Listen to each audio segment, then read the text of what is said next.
வணக்கம் அனைவருக்கும். வெள்ளப்பள்ளம் கிராம பஞ்சாயத்தை ரவிச்சந்திரன் பேசுகிறேன். இந்த வெள்ளப்பள்ளத்தில் இயங்கி வரும் 5714 சில்லறை மதுபான கடையை அதாவது இடமாற்றம் செய்வதாக நீண்ட நாளாக இந்த பிரச்சனை இருந்து வருகிறது. அதுக்கு எங்களது மீனவ பஞ்சாயத்தார் சார்பாக எனது மக்களுக்கு ரோட்டை கிராஸ் பண்ணுவதால் பல்வேறு இடைஞ்சல்கள் உள்ளது என்றும் உயிரிழப்புகள் ஏற்பட வாய்ப்பு உள்ளது என்றும் இந்த கடையை மாற்றக்கூடாது என்று மாவட்ட ஆட்சியரை பார்த்தோம். மற்றும் அரசு அதிகாரிகளையும் அனைவரையும் கடைசியில் இந்த மதுபான கடையில் சம்பந்தப்பட்ட அதிகாரிகளை அனைவரையும் பார்த்து மனு கொடுத்தோம். அதுக்கான ஒரு எங்களுக்கு முகாந்திரமும் தெரியவில்லை. அது மீண்டும் என்ன செய்கிறார்கள், கடைசியில் இன்னைக்கு கடை எடுக்க போகிறோம் என்று உத்தரவின் பேரால் கடையை எடுக்க போவதாக சொன்னார்கள். மாவட்ட ஆட்சியரை பலமுறை பார்த்ததும் இல்லாமல் நேற்று நைட்டு 8 மணி அளவில் போய் பார்த்தோம். இந்த கடையை ஏனோ தெரியவில்லை, எந்த ஒரு முன் அறிவிப்பும் இல்லாமல் கடையை சீல் வைத்துள்ளார்கள். இந்த கடை வெள்ளப்பள்ளம் பகுதிக்கே இல்லாமல் போவதனால் எங்களுக்கு ஒன்றும் ஆட்சேபனை இல்லை.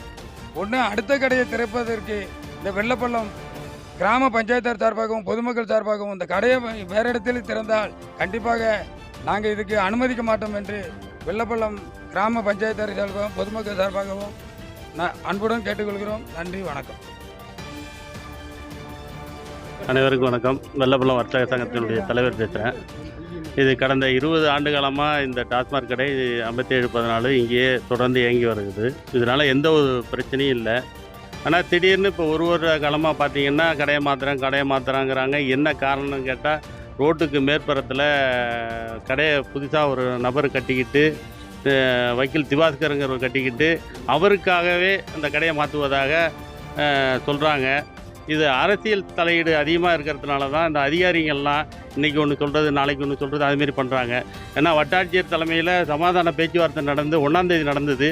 அந்த 1ஆம் தேதியில் டாஸ்மார்க்கினுடைய ஏஎம் கையெழுத்து போட்டிருக்காங்க, வட்டாட்சியர் கையெழுத்து போட்டிருக்காங்க. இந்த கடை இதே இடத்துல இயங்கும், இது மாற்றப்படாதுன்னு சொல்கிறாங்க. இன்றைக்கி வந்து மூடுறாங்க, சீல் வைக்கிறாங்க. அப்போ என்ன அர்த்தம்? ஆனால் இது தொடர்ந்து இந்த ஆர்டர் இருக்குது வட்டாட்சியர் தலைமையில். நம்ம அரசு ஒரு அதிகாரியை ஒரு கையெழுத்து போட்டு இந்த கடை இங்கேயே இயங்கும், தொடர்ந்து இயங்கும், இது மாற்றப்படாதுன்னு சொல்கிறாங்க.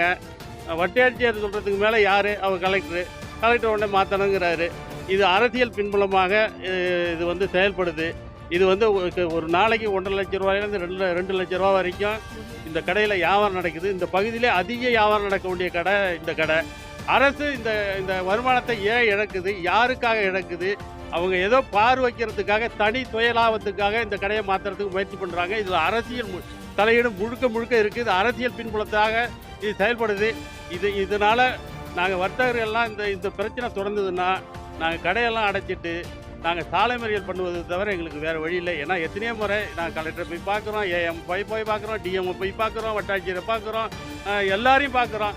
ஆனால் தொடர்ந்து இன்றைக்கி இப்போ ஒரு ஆர்டர் வரும், நாளானிக்கு உடனே கடையை மாற்றுறாங்க, அடுத்த நாள் உடனே கடையை மாற்றுறாங்கன்னு சொல்கிறாங்க. இது வேண்டாம். நாங்கள் அமைதியாக இருக்கணும்னு நினைக்கிறோம். எங்களை வீணாக வம்புக்கு இருக்காதீங்கன்னு அரசுக்கு நாங்கள் அன்போடு தெரிவித்துக் கொள்கிறோம்.